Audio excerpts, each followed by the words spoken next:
I was actually going to wait until next week to do this video, but you guys seem pretty interested in it, so I thought I'd do it now. This is my 6 remaining DLC character wish list. I'm going to start things off with my most requested character. If this next character was added, oh, you don't even know. Vibe. Vibe is a character that, previous to the CW shows, I actually didn't know anything about. And since then, I've grown to love the character. Vibe has some amazing ability. He has the chance to be one of the most powerful DC characters, or at least one of the most powerful cosmic level DC characters like Darkseid or Brainiac or Scepter or any of those guys. He's also skilled in hand-to-hand combat, although he is a fairly clumsy character in the context of the TV show, but traditionally the character is fairly skilled in hand-to-hand combat. His voice interactions could be amazing because he can travel throughout the multiverse. He could make jokes about visiting different worlds and seeing different versions of each of the characters. For example, he could make fun of Green Lantern and talk about the Ryan Reynolds movie. I would love this character so much. Again, if I could request any character at all to be one of the 6 remaining DLC characters,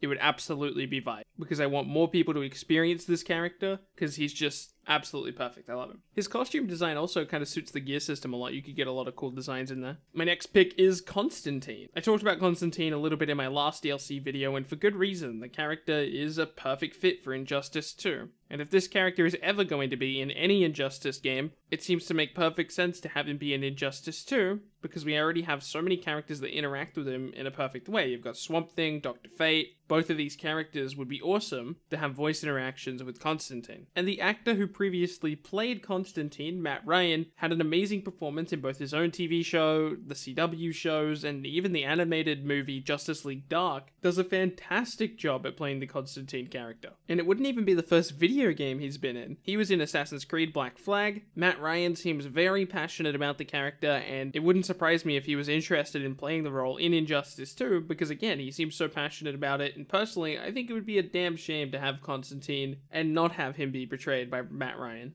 My next character is Etrigan.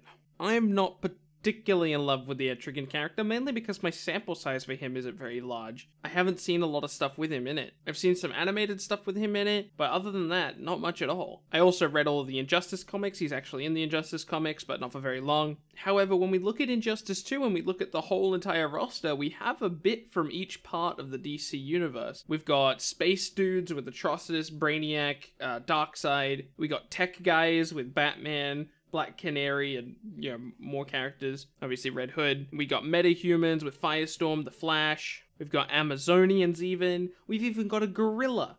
But no demons or angels or ghosts or spirits or any of those supernatural elements of the DC world. So here's hoping that we get some representation of that particular area of the DC world with either Etrigan or even Constantine. I'd be happy with either of those 2 characters in the game, but here's hoping for both even, because I'd love to see what they did with Etrigan gameplay-wise, but I guess we're gonna have to wait and see. My next character is Stargirl. The Injustice 2 roster at this point doesn't exactly represent a ton of females, unfortunately, which is fine, because I certainly don't think it's a good idea to add characters just purely based on their sex or gender, but in this case, Stargirl is a fantastic character, although isn't exactly a popular character, just because she hasn't been in a whole lot of things. But that being said, this character's personality type is something missing from Injustice. She could have some awesome interactions with Supergirl and the other JSA members, although Supergirl's not a part of the JSA, I'm just saying Supergirl. And then I'm saying the other JSA members, because obviously she is a JSA member. Jay Garrick and Dr. Fate would obviously have some cool interactions with her. Her powers are also something fairly unique among the DC cast as well, or at least the Injustice cast. She could use her staff to kind of zone out the opponent, not exactly zone in the same sense as Deadshot or Dr. Fate, but kind of poking with far-reaching melee attacks. I would love to see how they design this character, but unfortunately, I don't think we're going to end up getting Starfire in the game. Stargirl in the game at all. Mainly because of that Freudian slip, the Starfire and Stargirl. A little bit of a name mismatch. Also because, again, the character's just not that popular. I think they're going to focus on the more popular characters. This is just kind of my dream wish list. Obviously, they would prefer to add characters like Beast Boy and Red Hood and Starfire, because obviously they're very, very popular characters. And I'm not asking for them to cater towards my thoughts. But in my perfect ideal world, Stargirl would be my pick. Next up is Hawkman.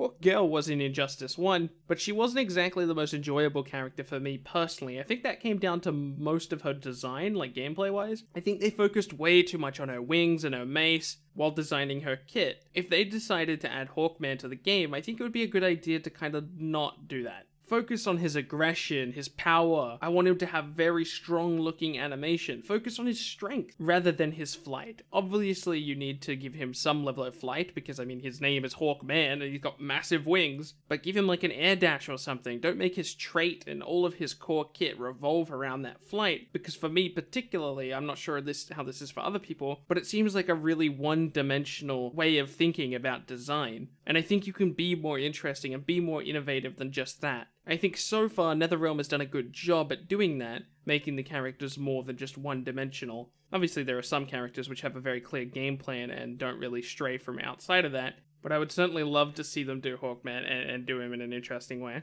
My final character is Mira. Mira's kind of interesting to me because despite having no source material on the character, I haven't seen her in comic books, TV shows, movies, animation, I haven't seen her in any of that, but I'm still incredibly intrigued with the character. Because A, her abilities seem very interesting to me. Waterbending is something that's quite cool. Actually, that's a little bit of a lie. I have seen her in comic books. I've seen her in the Injustice series, because obviously I read that entire thing. And she was kind of interesting. She wasn't really there for very long, so it's kind of hard to get a grasp on the character. But her abilities are quite awesome. I'd love to see what they did that with moveset-wise. She could have like a massive tidal wave. Obviously not massive, but it could be like a low projectile. Kind of like think Swamp Thing's little trunk that he throws out, but preferably a little bit faster because, damn, that it's just not a very good ability for Swamp Thing. Regardless, the character could have some amazing customization options, obviously with different types of Atlantean armor, despite obviously having the same traditional look across most of her forms of media. It would still be cool to be able to customize that, especially with like the crown and stuff, or tiara, or whatever you want to call it. I certainly think they could get incredibly creative with some of that stuff, and I would love to see them do it. So that's been my entire list. Let's just get a little bit of a recap here real quick. We got Vibe, Constantine, Etrigan, Mira, Hawkman, and Stargirl. That is my dream, ideal remaining characters to go. These characters could have some amazing customization options. And like I said, my number one pick from this would be Vibe. I want him in the game so bad. It's my dream, man. I hear a lot of other people requesting characters like Beast Boy, Adam, Black Manta. All these characters are interesting, but to me personally, I think characters like Vibe, Etrigan, Constantine, these characters have something about them that aren't already in Injustice. Black Manta is cool, and it would be nice to have an Aquaman villain, but what a lot's cool about Black Manta is already in the game. I know a lot of people aren't going to agree with that, or at least there's more about Black Manta that's already in the game than there is about these characters that I mentioned on this list that isn't in the game already, and I think it would be exciting to have those things. Does that make any sense? I hope that makes some sense. I hope I didn't just ramble on for the last minute or so. I know I say this in like every single video, and I'm sure it's getting boring at this point, but since my last video was released, I've now passed 4,000 subscribers, which is actually insanity to me. The amount of support you guys give me is still surreal to me every single time I wake up and I see, you know, a new number spiked up. I recently had my first ever video go past 100,000 views, and it's all because of that button you hit, that like button. Even leaving a comment helps out so much, and I really can't describe with words exactly how much that means to me, but just know that it does mean a lot to me every time. I made a deal to myself when I started my channel that I wouldn't do like thank you videos at, you know, every 1,000 subscribers, but instead I would mention at the end of my videos, hey, thank you guys so much for this and this and that. That being said, if I do hit a big milestone like 10,000, which is obviously, you know, I'm not requesting that, that's probably going to be a while away if it ever does happen. But obviously I will do like a big special video for something like that. I don't really know where I'm going with this. I just want you to know that I'm thankful this will probably be the last time I mention this at the end of a video, because I've done it so much, and at this point this is probably getting repetitive, and the point of not doing, you know, thank you videos at each subscriber milestone is that it doesn't get repetitive. I've just kind of ruined all of that by saying this at the end of each one of my videos.